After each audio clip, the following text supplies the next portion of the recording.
दोस्तों स्टडी 91 के online platform में आप सभी का बहुत बहुत स्वागत है। दोस्तों आज आप सभी के समक्ष इंडियन ज्योग्राफी के अगले लेक्चर को लेकर हाजिर हूं। जी हां दोस्तों, और आज हमारा 391 नंबर का लेक्चर है। ध्यान दीजिएगा, आज की क्लास अगर आप अटेंड करते हैं तो पूरे 11,730 सवाल आपके तैयार हो जाएंगे। ठीक है, और आज जो हमारा नया चैप्टर शुरू हो रहा है यह है भारत के भूगोल के तहत हम आर्थिक भूगोल के बारे में पढ़ने चल रहे हैं, जिसके तहत हम कृषि एवं कृषि प्रदेशों के बारे में पढ़ेंगे और बहुत सारे बेहतरीन सवाल भी आपको देखने को मिलेंगे। ठीक है, आज का जो टॉपिक है दोस्तों ये थोड़ा सा कठिन है, टेक्निकल है। ठीक है, पिछला 2-3 लेक्चर हमारा टेक्निकल ही चल रहा है, इस वजह से हो सकता है कि आपको थोड़ी समस्या हो, लेकिन मेरा यह मानना है कि आप ज्योग्राफी पढ़ रहे हैं तो एक भी ऐसा टॉपिक छूटने ना पाए जिससे कि परीक्षा में जाने के बाद आपको यह महसूस हो कि काश कि मैं पढ़ लिया होता। ठीक है, हमारे साथ रहेंगे तो मैं तो आपको सब कुछ पढ़ाऊंगा। और आज जो हमारा 391 लेक्चर है, अगर ध्यान दिया जाए तो इंडियन ज्योग्राफी हमने 331 नंबर से पढ़ना शुरू किया था,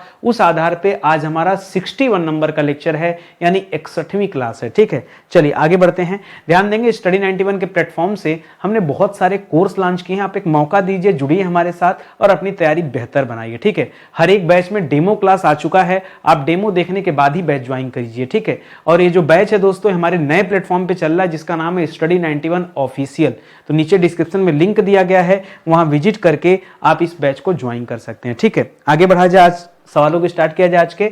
चलिए, पहला सवाल दे रहा दोस्तों, एग्रीकल्चर शब्द की उत्पत्ति जो है ये किन लैटिन शब्दों से हुई है, ये आपको बताना। किन लैटिन शब्दों से एग्रीकल्चर की उत्पत्ति हुई? हम कहते हैं एग्रीकल्चर, ये जो शब्द है कृषि के लिए यूज किया जाता है, लेकिन ये जो एग्रीकल्चर है दोस्तों ये दो शब्दों से मिलकर बना है। एक शब्द है दोस्तों अगर, ठीक है, एगर, ठीक है, एगर शब्द है, दूसरा शब्द है कल्चर। ठीक है, एगर और कल्चर, ठीक है, ये दो शब्द है। जी हां, हम लैटिन में पढ़ रहे हैं इसलिए एगर बोलिएगा, एग्री मत कर लीजिएगा। एगर और कल्चर, ठीक है।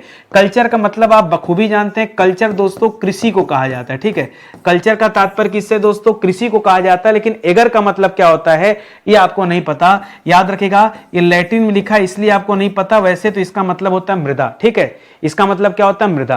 तो एग्रीकल्चर शब्द की उत्पत्ति एगर और कल्चर से हुआ है, उसका मैं हिंदी मायने भी मैंने आपको बता दिया कि क्या इसका हिंदी मायने होगा। अगला सवाल देखिए, स्वतंत्रता के समय यानी आजादी के टाइम, ठीक है, जब भारत आजाद हुआ था, यानी कब की बात कर रहा है? सीधे सीधे आप ध्यान दीजिए, यह 1947 ईस्वी की बात कर रहा है। उस समय सकल घरेलू उत्पाद, सकल घरेलू, सकल मतलब क्या होता है दोस्तों?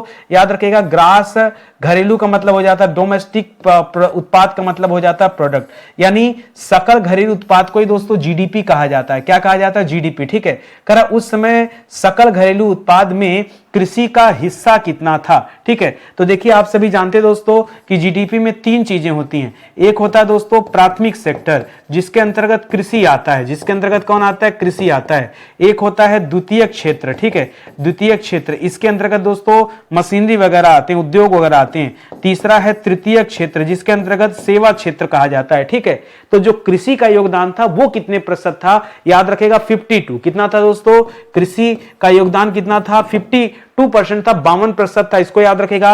उद्योग का योगदान सबसे कम था, यहां पे पहले लिख लीजिए उद्योग, नहीं तो आप समझ ही नहीं पाएंगे कि द्वितीयक में होता क्या है। ठीक है, यहां पर उद्योग लिखेगा, उद्योग का था 14%, और जो सेवा क्षेत्र था वो बच गया। कितना बच गया? तो 52, 4, 56, 56, 10, 66। ठीक है, ये हो गया, तो 66, 4, 70 और 30, 100। ठीक है, यानी 34% किसका योगदान था? यह सेवा क्षेत्र का था। ये आप याद रखेंगे।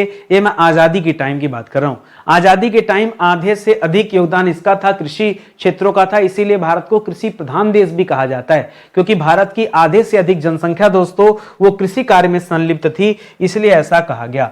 आर्थिक समीक्षा जो हुआ था दोस्तों 2021-22, देखिए आर्थिक समीक्षा रिपोर्ट हर साल आता रहता है। ठीक है, इसलिए आंकड़े बदल सकते हैं। आर्थिक समीक्षा के अनुसार कृषि एवं संबद्ध क्षेत्र का जीडीपी में हिस्सा कितना है? ठीक है, जीडीपी में हिस्सा कितना है इस समय दोस्तों? जीडीपी में हिस्सा कृषि एवं संबद्ध क्षेत्रों का कितना है? तो केवल और केवल 18%। ठीक है, एग्जैक्ट आंकड़े की बात करेंगे तो 18.8 याद रखेगा। यह मैं आर्थिक समीक्षा रिपोर्ट 2021-22 के अनुसार बता रहा हूं।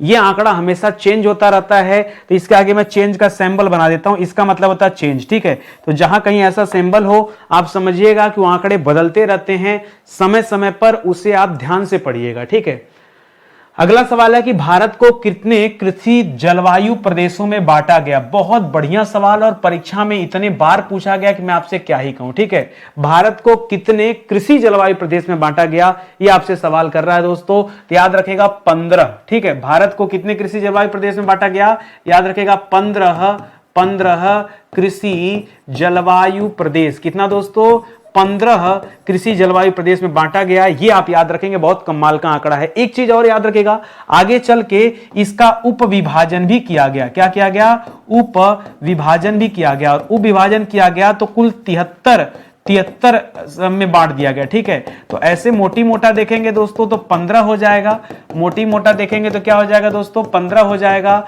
और ऐसे पढ़ेंगे दोस्तों तो इसका जो उप विभाजन हुआ है वो कुल 73 हिस्सों में हुआ है। इस पॉइंट को भी आप अलग से याद रख लीजिएगा। ठीक है, बढ़िया सवाल है। ठीक है, और एक सवाल और बताऊं, आप परेशान हो जाएंगे। एक है राष्ट्रीय कृषि अनुसंधान संस्थान। ठीक है, राष्ट्रीय कृषि अनुसंधान संस्थान, इसने क्या किया, इसने तो और दिमाग खराब कर दिया। इसने बांट दिया 127 भागों में। जी हां, इसने कृषि जलवायु क्षेत्रों को कितने हिस्सों में बांट दिया, 127 हिस्सों में बांट दिया। ठीक है, अब बताइए। ठीक है, सब कुछ एक ही जवाब है। 15 वाला परीक्षा में ज्यादा पूछा जाता है, 127 वाला भी इंपॉर्टेंट है, इसे भी आप याद रखेगा। कंफ्यूज मत होइएगा, बिल्कुल मैं एकदम क्लियर कट बता रहा हूं।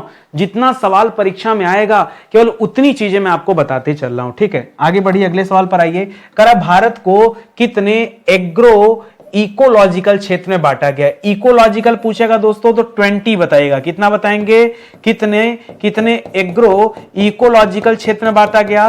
तो यहां क्या लिखना दोस्तों, एग्रो इकोलॉजिकल। ठीक है,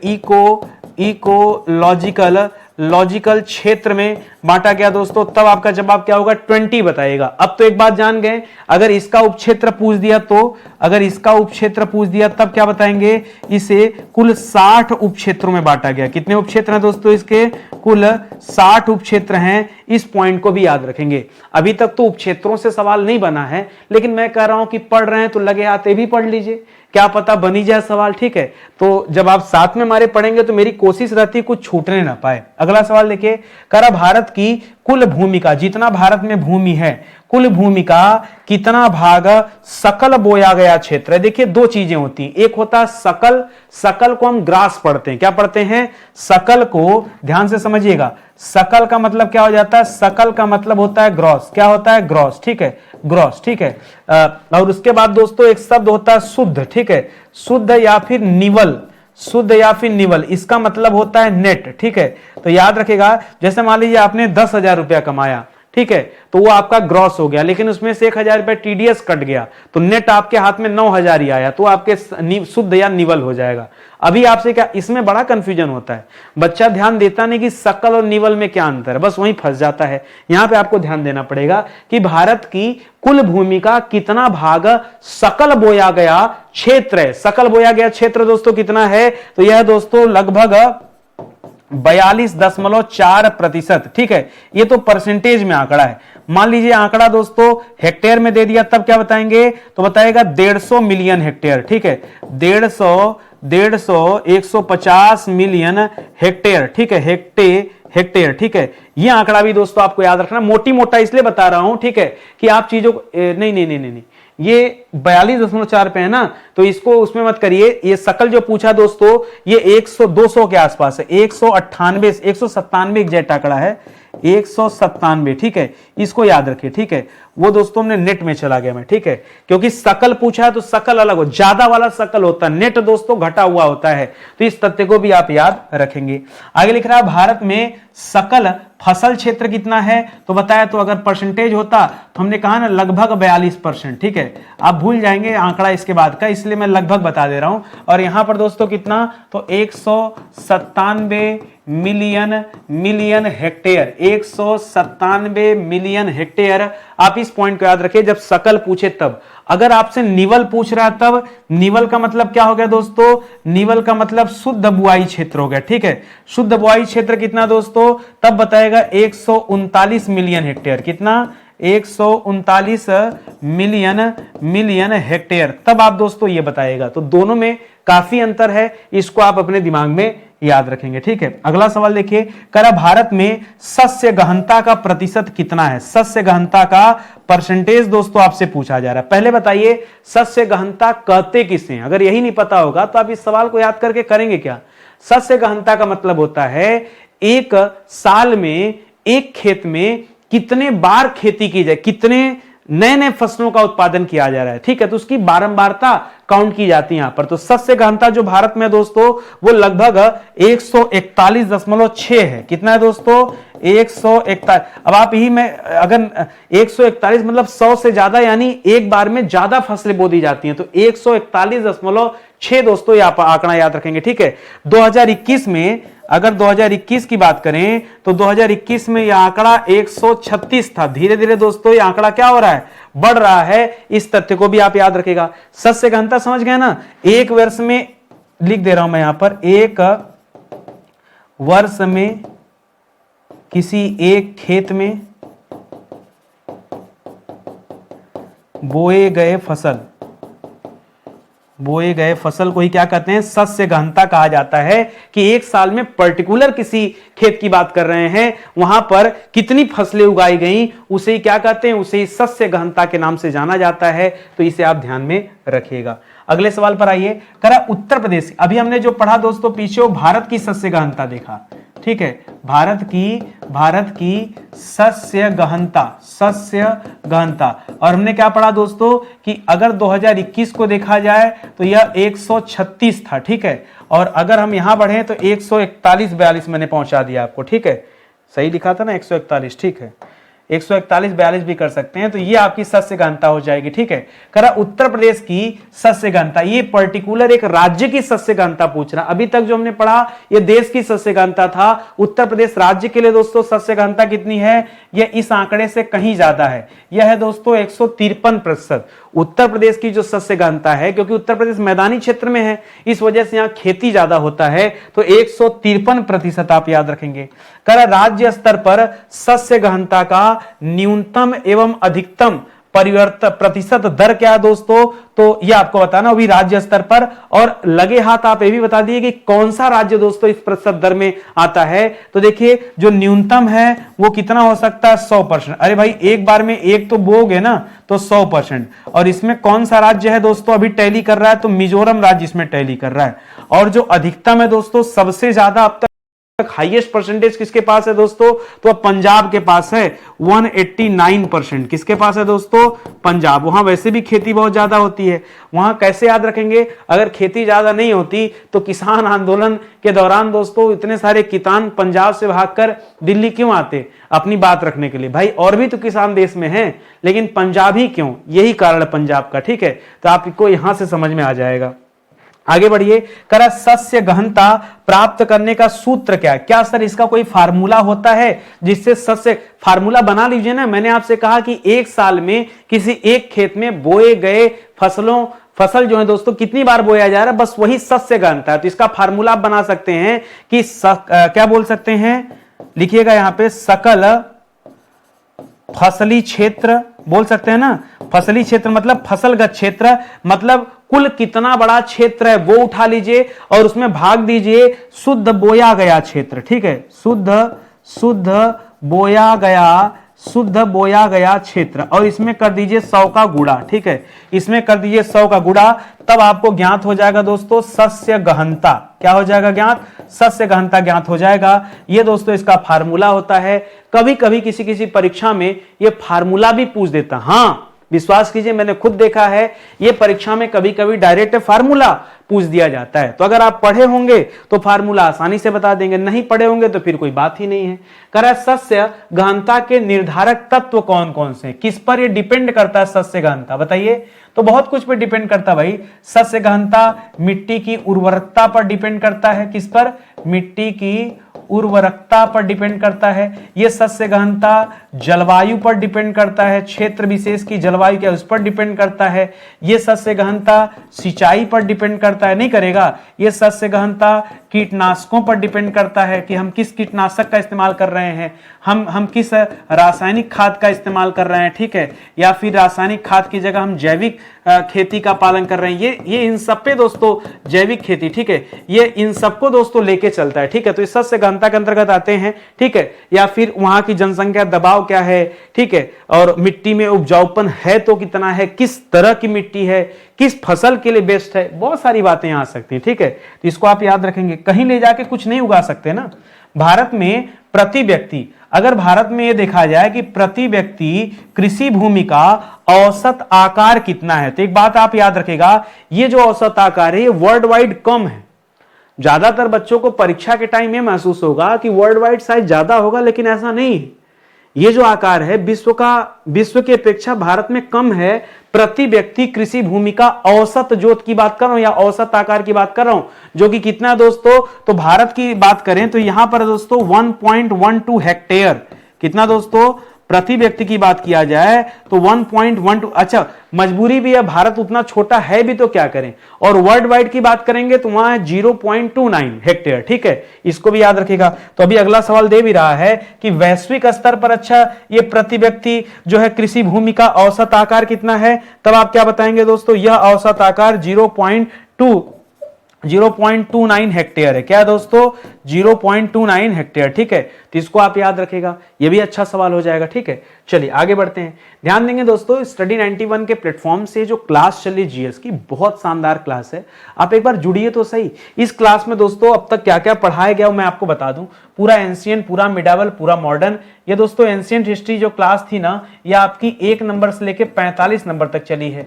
46 से लेके 91 नंबर तक मैंने मिडावल पढ़ा दिया। 92 नंबर से दोस्तों 150 नंबर तक मैंने हिस्ट्री पढ़ा दिया। 151 से लेकर 230 तक मैंने पॉलिटी पढ़ा दिया। 231 से लेकर 330 तक 100 लेक्चर में ज्योग्राफी पढ़ा दिया। और 330 से लेकर अभी जो आज की क्लास आप अटेंड कर रहे हो 351 है। अभी ये क्लास दोस्तों चली रही है, ठीक है। तो आप साथ में जुड़िए, तब तो आप आनंद ले पाएंगे। देखिए 5 विषय समाप्त हो गया, 6ठा विषय समाप्ति की कगार पर है। तो आप आइए साथ में पढ़िए, ठीक है। अब इससे बेहतर क्लास आपको कहीं नहीं मिलेगी, चाहे आप जितना दौड़ भाग कर लीजिए, ठीक है। आप सीक्वेंस में पढ़ना चाहते हैं तो स्टडी 91 पे विजिट कीजिए, यहीं आपको संतुष्टि मिलेगा। अगला सवाल देखिए, करा किसान दिवस कब मनाया जाता है। बड़ा अच्छा सवाल दे दिया। राष्ट्रीय किसान दिवस ये मनाया जाता है दोस्तों हर साल 23 दिसंबर को। कब मनाया जाता है, 23 दिसंबर को मनाया जाता है। और 23 दिसंबर को भारत के पांचवें प्रधानमंत्री नाम क्या दोस्तों, जलई मोचई, ठीक है। तो 5वें प्रधानमंत्री कौन थे, चौधरी चरण सिंह। कौन थे दोस्तों, चौधरी चरण सिंह, ठीक है। चौधरी चरण सिंह की जयंती पर ही दोस्तों यह मनाया जाता है। यह आप याद रखेंगे किसान दिवस। तो बड़ा अच्छा सवाल है, इस पॉइंट को आप याद रखेंगे, ठीक है। आगे बढ़िए, अगले सवाल पर आइए। अगला सवाल दे रहा है कि भारतीय कृषि का इतिहास, एक प्रसिद्ध पुस्तक है दोस्तों भारतीय कृषि का इतिहास, आपको बताना है यह पुस्तक किसने लिखा, इसके लेखक कौन है। इसके लेखक है दोस्तों रंधावा जी। कौन है दोस्तों, रंधावा जी इसके लेखक हैं। ये आप यार रंधावा, ये ध है याद रखेगा, रंधावा जी। पूरा नाम पूछे तो बताइएगा, MS रंधावा। क्या नाम है दोस्तों, MS रंधावा, ठीक है। MS रंधावा, इन्होंने किताब लिखा है भारतीय कृषि का इतिहास, ठीक है। वैसे आप भारतीय इतिहास के बारे में पढ़ते हैं, लेकिन एक कृषि का इतिहास है, इसे याद रखेंगे। करा देश में जो पहला कृषि विश्वविद्यालय था वो कौन सा था दोस्तों, उसका नाम है गोविंद बल्लभ पंत कृषि विश्वविद्यालय, ठीक है। गोविंद बल्लभ पंत कृषि विश्वविद्यालय। और ये दोस्तों कहां पर है, ये अगर सवाल पूछे, ठीक है, तो याद रखेगा ये अब तो उत्तराखंड में है, ठीक है। पहले उत्तराखंड में नहीं था, ठीक है। और इसकी स्थापना कब हुआ था दोस्तों, तो 1960 में हुआ था, तब ये उत्तराखंड में नहीं था। उत्तराखंड तो बाद में बना ना, उत्तराखंड कब बना, 36 उत्तरझार मतलब 9 नवंबर सन 2000 को उत्तराखंड की स्थापना हुई है, ठीक है, सन 2000 में। और ये 1960 में बन गया था, तब दोस्तों ये उत्तर प्रदेश में था। करा बोरलाग पुरस्कार, अगर बोरलाग आपको याद आ रहा हो दोस्तों, तो बोरलाग कौन है दोस्तों, नॉर्मन बोरलाग। इनका पूरा नाम है नॉर्मन बोरलाग, ठीक है। नॉर्मन बोरलाग यह एक अमेरिकी व्यक्ति हैं, ठीक है, और जिन्हें दोस्तों क्या कहा जाता है, कृषि का जनक कहा जाता है। क्या कहा जाता है, हरित क्रांति का जनक कहा जाता है वर्ल्ड वाइड, ठीक है, हरित क्रांति का जनक कहा जाता है, ठीक है, यह विश्व में कहा जाता है। और यही पूछ दे दोस्तों, भारत में हरित क्रांति का जनक, ठीक है, भारत में हरित क्रांति का जनक दोस्तों किसे मानते हैं, तब आप बताइएगा MS स्वामीनाथन को मानते हैं। किसे मानते हैं, MS स्वामीनाथन, किसे मानते हैं, स्वामीनाथन को मानते हैं, ठीक है, इसे भी आप याद रखेंगे, बढ़िया सवाल है। तो जो बोरलाग पुरस्कार है ये कृषि क्षेत्र में कार्य करने के लिए दिया जाता है, ठीक है, कृषि क्षेत्र में कार्य करने के लिए दोस्तों ये बोरलाग पुरस्कार दिया जाता है, क्योंकि इनका संबंध भी दोस्तों इसी कृषि क्षेत्र से था, इसलिए दोस्तों आप याद रखेंगे। करा भागीरथी घाटी जानते हैं ना, ये उत्तराखंड में, ठीक है, करा वहां पर राजमा और आलू की खेती प्रारंभ करने का श्रेय दोस्तों किसे दिया जाता है, तो विल्सन साहब को दिया जाता है, ठीक है। विल्सन का नाम था फ्रेडरिक विल्सन। क्या नाम था, फ्रेडरिक विल्सन, फ्रेडरिक विल्सन, ठीक है, इन्हें दोस्तों यह दिया जाता है। और ये जो आलू है दोस्तों, ये आलू भारत में पहले नहीं होता था। आलू को भारत में लाने का श्रेय किसे दोस्तों, यह पुर्तगालियों को है, ठीक है, पुर्तगालियों ने सबसे पहले दोस्तों आलू की खेती दोस्तों भारत में प्रारंभ की, यह आप याद रखेंगे। इसके पहले लोग आलू से परिचित नहीं थे, पुर्तगाली आए तब दोस्तों आलू खाने को मिला, नहीं आते तो कहते सर नहीं आते तो हमारा जीवन पता नहीं कैसे चलता, बिना आलू के है क्या जी।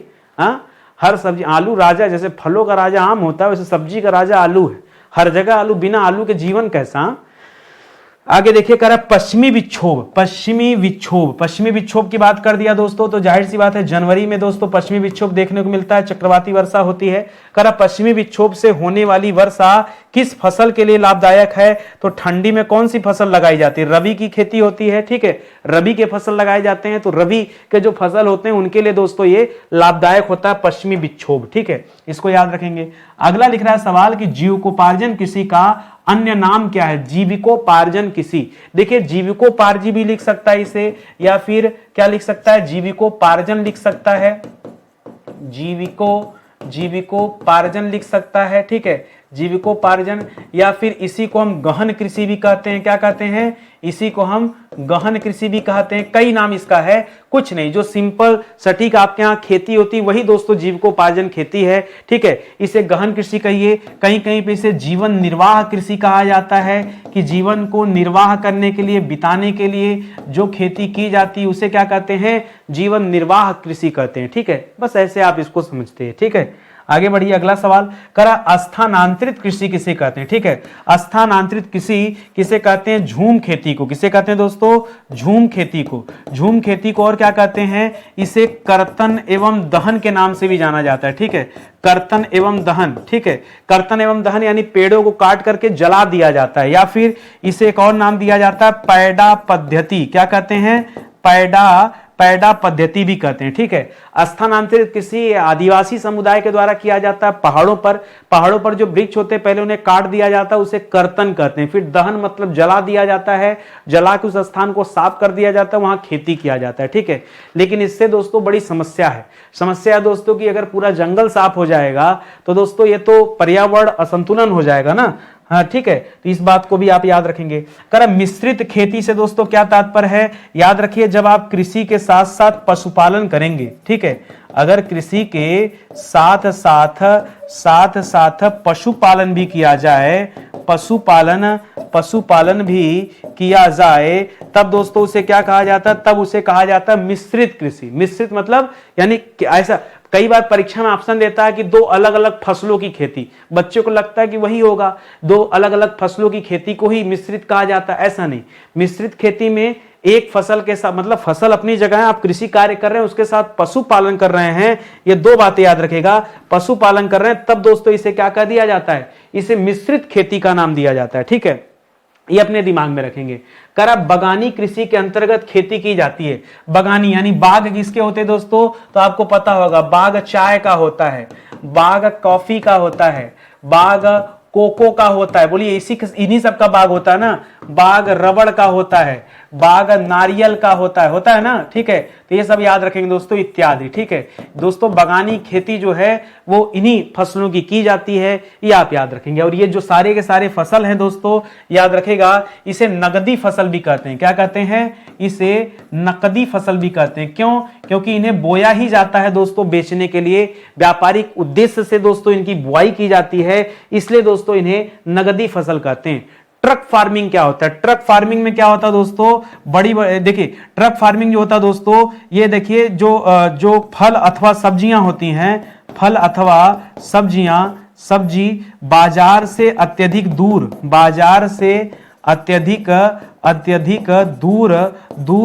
उगाए जाते हैं। क्या होता है दोस्तों? उगाए जाते हैं। और जब बहुत दूर उगाए जाते हैं दोस्तों, तो इन्हीं ट्रकों के माध्यम से इनकी सप्लाई की जाती है, ठीक है। ट्रक ही दोस्तों ले जाकर के उन्हें सही स्थान तक पहुंचाते हैं। तो आपसे जो पूछ रहा है कि ट्रक फार्मिंग किससे संबंधित है, तो याद रखेगा खास करके सब्जियों से संबंधित है। हर जगह सब्जी नहीं उगाई जाएगी ना, खास करके फलों से संबंधित है, खास करके फूलों से संबंधित है। ये ट्रक फार्मिंग इससे होता है, ठीक है। गेहूं अनाज पे मत जाइएगा, उसको छोड़ दीजिए। तो आप इन तीनों चीजों को लीजिएगा, इसको ट्रक फार्मिंग कहते हैं, ठीक है। और आगे चलिए, करा जैविक खेती में रासायनिक खाद के स्थल नहीं दोस्तों, स्थान पर, ठीक है। रासायनिक खाद के स्थान पर क्या यूज किया जाता है? अगर जैविक खेती हो रही है दोस्तों, तो जाहिर सी बात उसमें रासायनिक खाद का प्रयोग तो करेंगे नहीं। उसमें जैविक खेती में दोस्तों हमेशा जैसे शैवाल का इस्तेमाल कर लिया, किसका इस्तेमाल? शैवाल का इस्तेमाल कर लिया, जैसे फंगस का यूज कर लिया। कई तरह के बैक्टीरिया भी दोस्तों बड़े फायदेमंद होते हैं, तो बैक्टीरिया का भी यूज किया जाता है, ठीक है। माइकोराइजा का नाम सुना होगा दोस्तों, इसका इस्तेमाल किया जाता है। या फिर नील हरित शैवाल सुना होगा, नील हरित शैवाल का नाम सुना होगा। या वर्मी कंपोस्ट का नाम सुना होगा, वर्मी कंपोस्ट। या कह सकते हैं सब्जियों या मतलब सब्जियों या फिर फूलों फलों, ठीक है, फूलों फलों के सड़ने गलने से ठीक है, एक विशेष तरह की खाद निर्मित होती है, आप इनसे कर सकते हैं। जो खरपतवार होता है उससे कर सकते हैं, ठीक है। तो ये जैविक खेती में इन्हीं सब चीजों का इस्तेमाल किया जाता है, यूज किया जाता है, ये आप याद रखेंगे। करा जल कृषि से क्या तात्पर्य है? जल कृषि से तात्पर्य ऐसा नहीं कि जल में घुस के खेती करना, ऐसा नहीं है। वो एक होता है हाइड्रोफोनिक्स बोलते हैं, वो अलग चीज है। हवा में हाइड्रोफोनिक्स दोस्तों जल में पौधे उगाने को कहा जाता है हाइड्रोफोनिक्स, ठीक है। वो एक एरोफोनिक्स होता है, एक हाइड्रोफोनिक्स होता है। जैसे सिंघाड़े वगैरह खेती होता है, या जलकुंभी वगैरह हो गया, भसीड़ वगैरह हो गया, कमल वगैरह हो गया, वो उसमें आता है हाइड्रोपोनिक्स में, वो अलग चीज है। यहां जल कृषि में दोस्तों याद रखेगा मत्स्य पालन को छोड़कर मैंने क्या लिखा, यानी मत्स्य पालन की यहां गिनती नहीं करनी, इनको छोड़ करके मोती जानते हैं ना, मोती, ठीक है। मोती हो गया जो कि हमें कहां मिलता है? जल में मिलता है, ठीक है। या फिर शंख उत्पादन, मोती का भी उत्पादन होता है, शंख का उत्पादन भी होता है। इसी तरह से झींगा वगैरह, झींगा मछली में आता है लेकिन इसको अलग रखिएगा, ठीक है। तो इन सब का जब उत्पादन होता है तो इससे हम जल कृषि कहते हैं, ठीक है। और जो आप सोच रहे थे वो था दोस्तों हाइड्रोपोनिक्स। क्या था दोस्तों? हाइड्रोपोनिक्स, ठीक है। हाइड्रोपोनिक्स में दोस्तों क्या होता है? सिंघाड़ा की खेती हो गया, या फिर दोस्तों क्या हो गया? जलकुंभी हो गया, जलकुंभी मत बोलिए, वो हो गया भसीड़ हो गया, भसीड़ जानते हैं ना, भसीड़ हो गया। या फिर कमल हो गया, ठीक है। इन सब का किया जाता है, ठीक है। तो इसको आप याद, कमल में क्यों बोल रहा हूं? यहां से कोलगट्टे वगैरह का निकाला जाता है, ठीक है। कोलगट्टा पता होगा अगर देसी आदमी होंगे तो, नहीं तो फिर क्या ही करना। संविदा मतलब कॉन्ट्रैक्ट फार्मिंग। ये सबसे ज्यादा दोस्तों कहां प्रचलित है? सबसे ज्यादा कॉन्ट्रैक्ट फार्मिंग होता है पंजाब में, ठीक है। पंजाब में संविदा कृषि मतलब क्या है? अरे आपके यहां लोग अधिया पर नहीं दे देते हैं खेत, ठीक है, अधिया पर खेती, ठीक है। तो इस तरह के दोस्तों कॉन्ट्रैक्ट फार्मिंग और बहुत ज्यादा मात्रा में दोस्तों होता है पंजाब में। वहां क्या होता है कि छोटे छोटे जो चक हैं वो कई लोग मिलकर किसी एक आदमी को दे देते हैं और वो बड़े मात्रा में दोस्तों वहां उत्पादन करता है, ठीक है। अब जैसे किसी के पास 1 बीघा खेत हो तो कितना आलू लगा देगा, लेकिन अगर वही 100 बीघा खेत है तो बहुत सारा आलू निकल जाएगा। तो अगल बगल के लोगों से कॉन्ट्रैक्ट करके उसको एक साथ मर्ज कर लेता है और एक ही तरह की खेती वहां पे की जाती है, तो सस्ता पड़ता है वहां पे, ठीक है। ये बात रहती है। करा प्राकृतिक खेती में उपयोग किया जाता है। प्राकृतिक खेती में दोस्तों हमेशा याद रखिएगा जैसे वर्मी कंपोस्ट का यूज किएंगे, ठीक है, वर्मी कंपोस्ट का यूज करेंगे, मतलब ऐसी चीजों का यूज करेंगे, या गोबर से बनी खाद, इसमें किसी भी तरह की, जैसे जैविक वाले में यूज करते तो वही वाला हाल यहाँ पे है, ठीक है। या फिर फसल कोई है या कोई पेड़ पौधा है वो सड़ गया गल गया, फसल पेड़ पौधा फूल फल, ठीक है, फूल फल इन सब के दोस्तों सड़ने गलने से ठीक है एक विशेष तरह की खाद बन जाती है, ठीक है। उससे दोस्तों प्राकृतिक खेती में यूज किया जाता है, उससे यही आपसे पूछना चाह रहा है, ठीक है।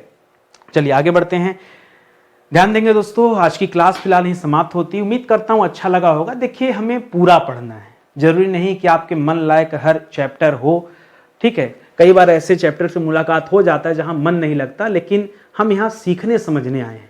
कम से कम एक बार तो आप विधिवत तरीके से ज्योग्राफी को पढ़ लीजिए। आपकी आत्मा कभी ये ना कहे कि हमने ज्योग्राफी तो पढ़ा लेकिन आर्थिक भूगोल हमने नहीं पढ़ा, ठीक है। कम से कम एक बार जरूरी है, ठीक है। और ज्यादा मेहनत नहीं करना है, ये मैं इसलिए पढ़ा रहा हूं, सवाल यहां से आते हैं, विश्वास कीजिए आप भागेंगे सवाल आपके पीछे दौड़ेगा। बेहतर है कि आप पढ़ लीजिए, ठीक है। और जब मैं कोई विषय पढ़ाता हूं ना तो मैं बहुत विधिवत पढ़ाता हूं, बहुत रिसर्च करके पढ़ाता हूं। मैं जो है दौड़ भाग के, आप देखते होंगे मैं नए नए कोर्स भी नहीं बना पाता।